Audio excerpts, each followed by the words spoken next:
India Pakistan first war ఎలా start అయిందో తెలుసా? ఇండిపెండెన్స్ వచ్చిన కొన్ని రోజుల్లోనే కశ్మీర్ కోసం రెండు దేశాల మధ్య యుద్ధం ప్రారంభమైంది.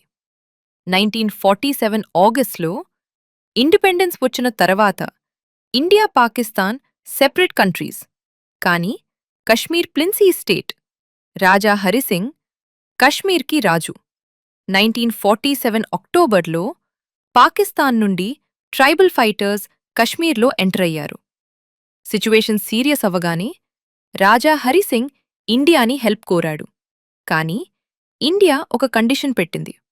కశ్మీర్ ఒఫీషియల్గా ఇండియాలో జాయిన్ అవ్వాలి అని. 1947 అక్టోబర్ 26 కశ్మీర్ ఇండియాతో అక్సెషన్ డాక్యుమెంట్ సైన్ చేసింది. వెంటానే ఇండియన్ ఆర్మీ శ్రీనగర్కి ఎయిర్లిఫ్ట్ చేశారు. అప్పట్నుండి ఇండియా పాకిస్తాన్ మధ్య ఫస్ట్ వార్ స్టార్ట్ అయింది.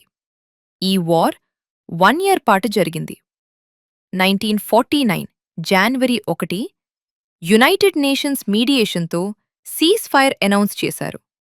అప్పట్నుండి కశ్మీర్ 2 భాగాలుగా విడిపోయింది. 1 పార్ట్ ఇండియా కంట్రోల్లో, ఇంకో పార్ట్ పాక్ కంట్రోల్లో ఉంది. ఈ సీజ్ ఫైర్ లైన్నే లైన్ ఆఫ్ కంట్రోల్ అని పిలుస్తారు.